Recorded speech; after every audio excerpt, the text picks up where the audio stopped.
Hola, bienvenidos al podcast de Beck Advisors, donde compartimos información sobre noticias, eventos y análisis de lo que está pasando en el mundo de las finanzas, la economía, las inversiones y los mercados en general.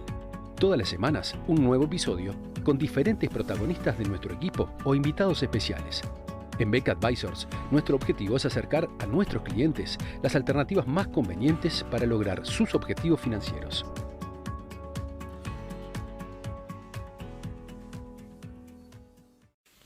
La reunión del pasado 25 y 26 de enero del Comité de Política Monetaria de la Reserva Federal era esperado con un alto grado de ansiedad y expectativa por parte de los operadores de los mercados financieros por la posibilidad de que se hicieran anuncios en cuanto a un sesgo más restrictivo de lo esperado en lo que tiene que ver con la política monetaria de Estados Unidos y las consecuencias que ello podría tener sobre el funcionamiento de los mercados, especialmente lo que tiene que ver con la evaluación tanto de las acciones de empresas como de los bonos. De hecho, el mercado accionario venía cayendo sistemáticamente durante la semana previa y también se había notado un movimiento alcista en las tasas de interés, sobre todo en los tramos de la curva de rendimientos que llegaban fundamentalmente hasta los 10 años. Tan grande era el temor de lo que pudiera anunciar la Reserva Federal que aún con resultados de empresas relativamente positivos, como los que se venían observando hasta el momento, de todas maneras la reacción del mercado era negativa, dando de esa manera a entender de que debían producirse resultados estelares por parte de las empresas en el cuarto trimestre de 2021 para compensar el sentimiento de incertidumbre que generaba la reunión de la Reserva Federal. Pues bien, el 26 de enero llegó,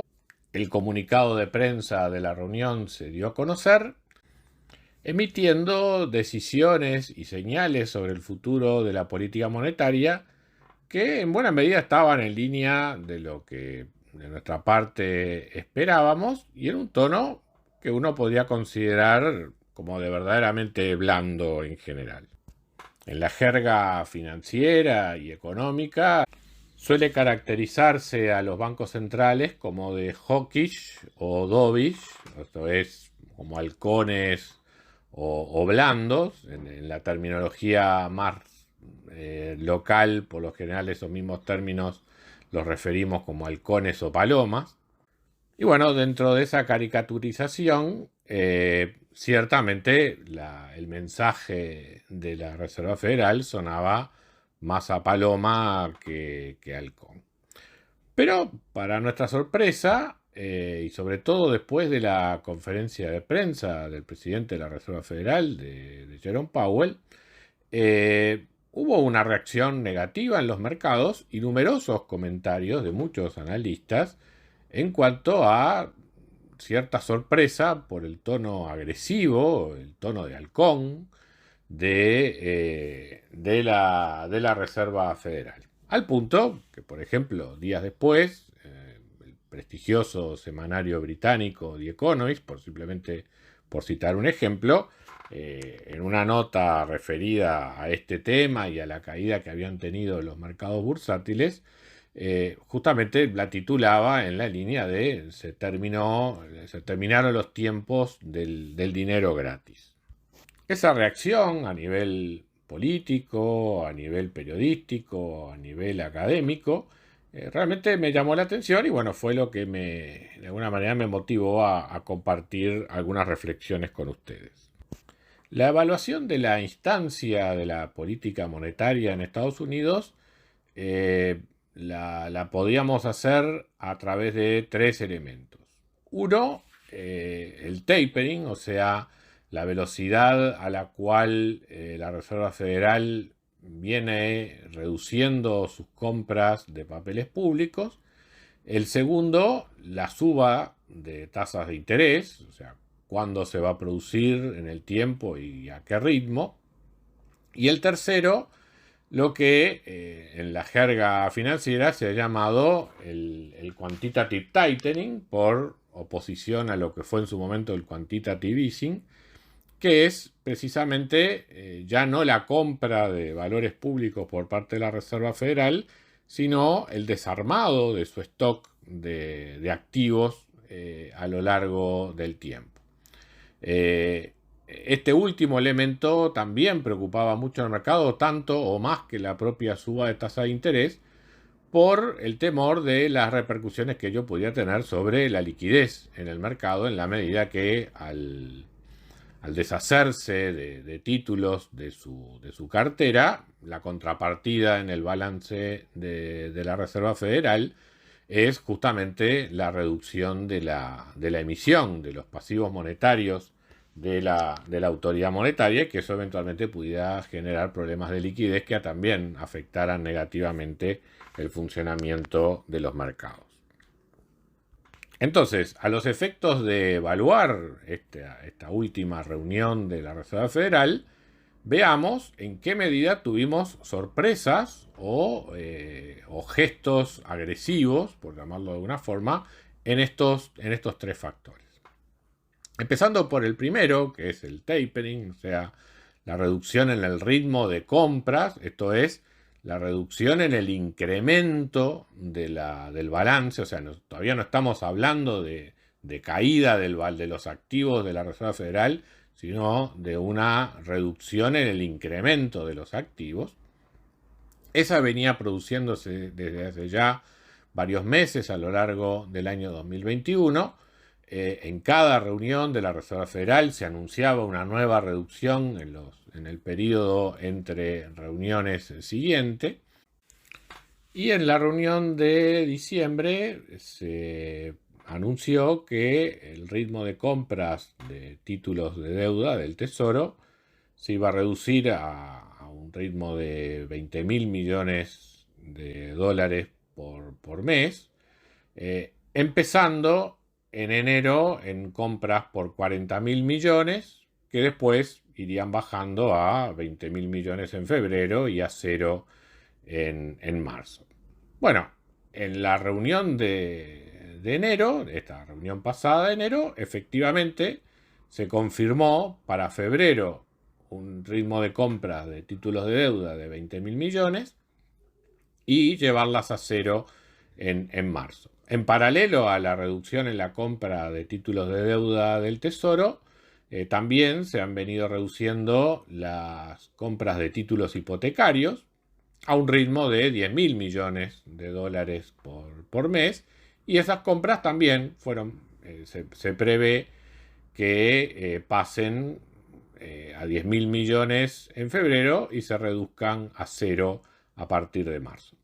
O sea que en lo que tiene que ver con el crecimiento del balance de la Reserva Federal, la reunión de enero no generó ningún cambio respecto del calendario que uno ya podía prever a partir de la reunión de diciembre. Es decir, que pese a que la inflación de enero había sido récord, y eso eventualmente podía haber llevado a que la Reserva Federal interrumpiera antes de lo previsto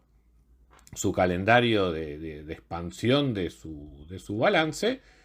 no, simplemente continuó con el mismo calendario que había anunciado en diciembre. En aquella reunión de diciembre también, tanto en lo que pudiera ser el comunicado de prensa como en la propia conferencia de prensa de Powell, se había indicado que el proceso de suba de tasas recién iba a comenzar después de que terminara el proceso de compras de activos por parte de la Reserva Federal. Es decir, recién en la reunión de marzo, una vez que terminaran las compras de activos, quedaba de alguna manera abierta la suba de tasas de interés por parte de la Reserva Federal. Bueno, ese mensaje efectivamente se repite en la reunión de enero, con lo cual, de alguna forma, también confirmó que está abierta la posibilidad de que en marzo haya un aumento de tasas de interés. Ni en la reunión de diciembre ni en esta reunión se indicó de cuánto podría ser ese proceso de aumento, o sea, o a qué ritmo podrían comenzar aumentando las tasas de interés. En general se piensa que, dada la cautela y las pautas con que se ha venido moviendo la Reserva Federal, ese aumento podría ser de 25 puntos básicos, pero obviamente nada descarta que sea o cero, porque que eventualmente la Reserva Federal entienda que todavía no suban las tasas, cosa poco probable en este momento, o que eventualmente, algo que ya algunos han manejado, que la suba de tasas de marzo sea de 50 puntos básicos. Pero no hay nada en el mensaje de la Reserva Federal que indique que la suba de tasas va a ser 0, 25 o 50. Simplemente que la puerta está abierta para comenzar la suba de tasas. Y eso sí, o sea, el mensaje en ese gradualismo que ha ido manejando la Reserva Federal en su comunicación, o sea, hemos ido pasando de una inflación considerada transitoria en comunicados de hace algunos meses a una inflación que ya algún comunicado posterior consideró que los efectos de oferta que están afectando a la inflación quizás sea un poco más duradero de lo esperado al principio. Y en este último comunicado ya no solamente aparecen factores de oferta, sino también se mencionan factores de demanda. En lo que tiene que ver con el mercado laboral, siempre se decía que la suba de tasas no iba a comenzar hasta que se viera un mercado laboral consolidado, luego de la recuperación tras el COVID. En este último comunicado se habla ya de un mercado laboral fuerte, y todo en un contexto donde justamente se está insinuando que la economía norteamericana estaría preparada o estaría en condiciones de comenzar a asimilar el impacto de una suba de tasas de interés. O sea que nos hemos ido moviendo desde una inflación transitoria a una inflación no tan transitoria y a efectos de oferta sumados a efectos de demanda, y a una economía que al principio se la consideraba débil como para enfrentar un aumento de tasas, y ahora no, ahora estaría una economía en condiciones de tener una suba de tasas de interés en el futuro. Entonces, con todo eso, evidentemente, la Reserva Federal nos está preparando para decir, bueno,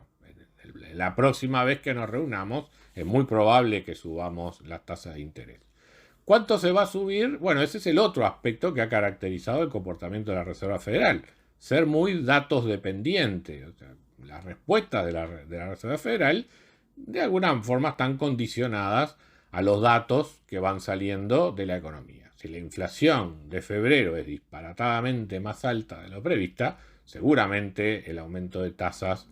de marzo no solamente se va a producir, sino además quizás sea superior a los 25 puntos básicos. Si la inflación de febrero termina siendo una inflación más o menos similar a la de los meses anteriores, con esta parsimonia con la que se viene moviendo la Reserva Federal, es muy probable que la suba de tasa de interés no sea mayor que un cuarto de punto. Es interesante notar, además, que los factores que la Reserva Federal atribuye como causantes de la inflación han sido hasta el momento destacados los factores de oferta. En esta reunión de enero se incorporaron factores de demanda en la mención del comunicado, pero curiosamente en todo este tiempo nunca se hizo referencia a que, en forma directa o explícita, a que en las causas de la inflación, del aumento de la inflación en los Estados Unidos haya por detrás factores monetarios. Razón de más para dudar de que la reacción de la Reserva Federal sea sumamente agresiva en materia de política monetaria, dado que hasta ahora la propia Reserva Federal no ha mostrado mayor interés en echarle la culpa a este fenómeno inflacionario de Estados Unidos a razones de índole monetaria. Entonces, recapitulando, en lo que tiene que ver con el tapering, no hay sorpresas. De acuerdo a lo previsto, se terminan en marzo. suba de tasas de interés, tampoco hay sorpresas, todo parece indicar que va a comenzar el proceso de suba de tasas en marzo, de acuerdo con lo esperado. La única sorpresa que por el momento parece haber en cuanto al mes de marzo es si el aumento de tasa de interés es de 25 puntos básicos o de 50 puntos básicos. O sea, si pasamos a una tasa de interés máxima de 0,5% anual en la tasa de interés un día, o pasamos a una tasa de interés del 0,75% anual en colocaciones a un día. No olvidemos que la inflación está en el orden del 7%, y aún tomando medidas menos volátiles, que parecen estar entre las preferidas por parte de la Reserva Federal, igual está en niveles del orden del 5% anual, con lo cual en cualquier escenario estamos hablando en el futuro próximo de tasas de interés reales que siguen siendo fuertemente negativas. Y por último, el tercer factor que de alguna manera también generaba inquietud, que era, bueno, no solamente cuando el Banco Central americano deja de hacer crecer sus activos, sino además cuándo y cómo, con qué intensidad empieza a reducir sus activos.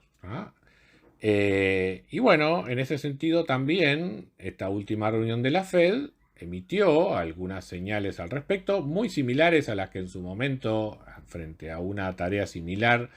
había tenido en los tiempos de Janet Yellen, en cuanto a que el ritmo de reducción de los activos de la Reserva Federal se va a hacer gradualmente en función también de los vencimientos de los títulos en manos de la Reserva Federal. Esto es importante porque se está descartando, por lo menos por el momento, que la Reserva Federal salga a vender sus activos, ¿verdad?, en el mercado, sino que va a ir esperando a que esos activos vayan venciendo, y lo que hace en cada oportunidad que los activos van venciendo es renovar o recomprar solo una parte de lo que vence. Entonces, de esa manera, las tenencias, ya sea de títulos de deuda o de títulos con garantía hipotecaria, se va reduciendo simplemente porque los nuevos que compra la Reserva Federal son por un monto menor que los que van venciendo. Y además, con una señal adicional que también tenemos que hacer notar, esa reducción va a estar más marcada hacia los títulos con garantía hipotecaria que hacia los títulos de deuda del Tesoro americano. La explicación que da la Reserva Federal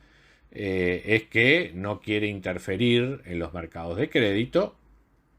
Con cierta sonrisa de nuestra parte le damos una interpretación alternativa, y es que justamente la Reserva Federal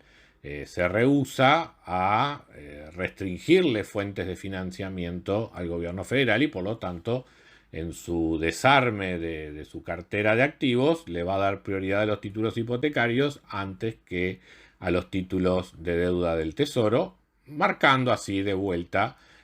que parte de toda esta cuestión de la política monetaria estadounidense es darle financiamiento barato al gobierno federal.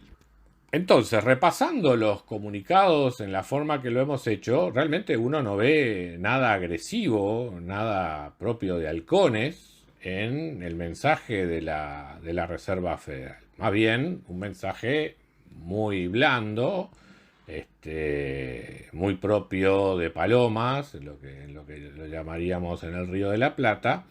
y por lo tanto asombra que el mercado haya tenido una reacción de temor, digamos, como que se viene una política monetaria extremadamente agresiva. Quizás parte de esa confusión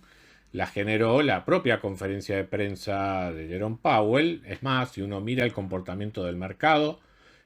hasta el momento en que se emitió el comunicado, el mercado iba al alza con bastante fuerza el pasado 26 de enero, y a medida que comenzó la conferencia de prensa y esta fue avanzando, el mercado fue revirtiéndose, e incluso después de haber empezado con ganancias ese día, terminó con pérdidas relativamente importantes.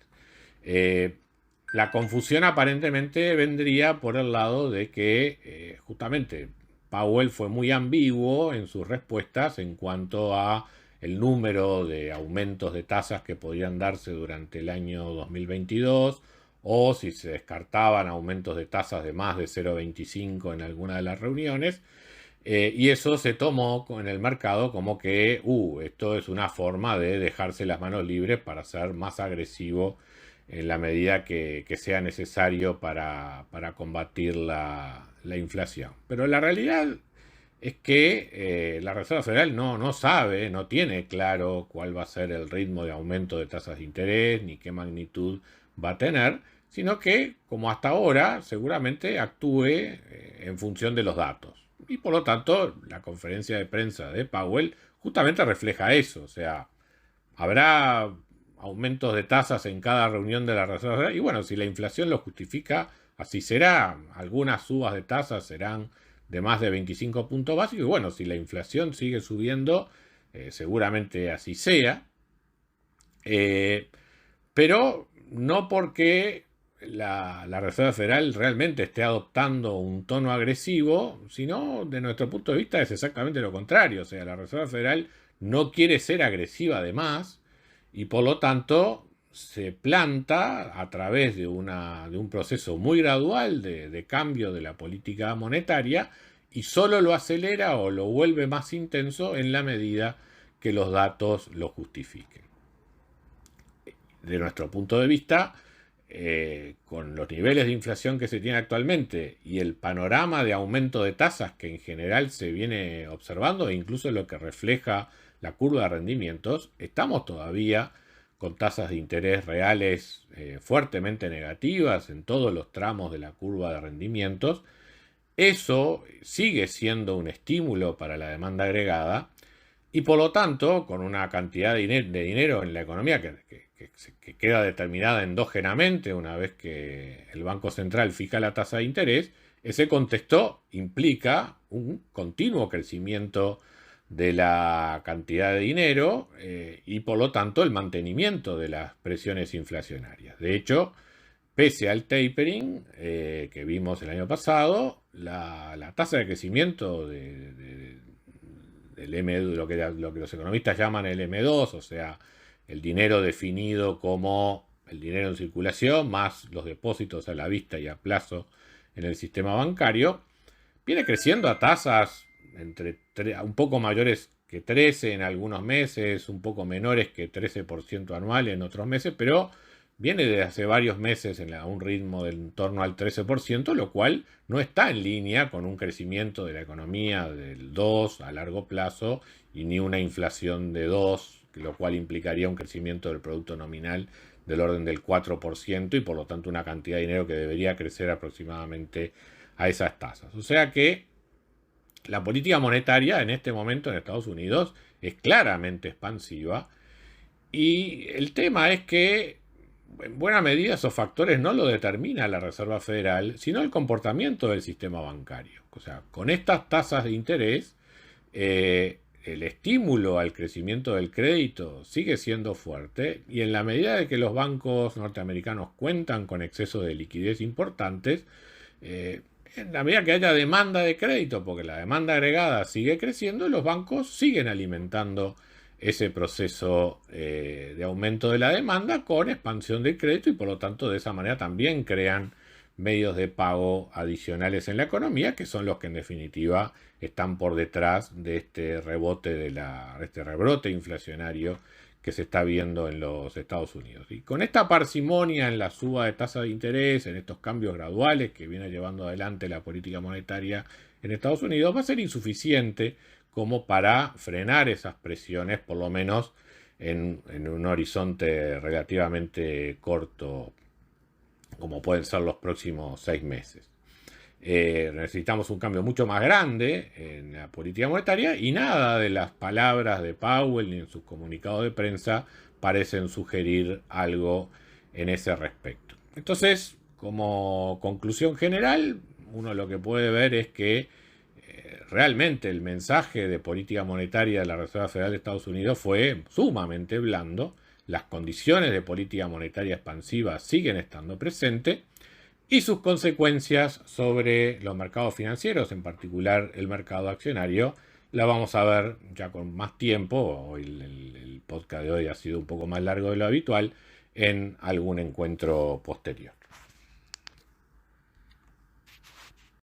Muchas gracias a todos por escuchar otro episodio del podcast de Beck Advisors. Te invitamos a compartir este podcast con tus amigos, colegas, dejarnos tus comentarios o reviews y seguirnos en nuestras redes sociales Instagram, Twitter, LinkedIn y también nuestro canal de YouTube. Visítanos en nuestro sitio web beckadvisors.com para leer nuestros informes, reportes y conocer más sobre nosotros. Hasta una próxima entrega y muchas gracias.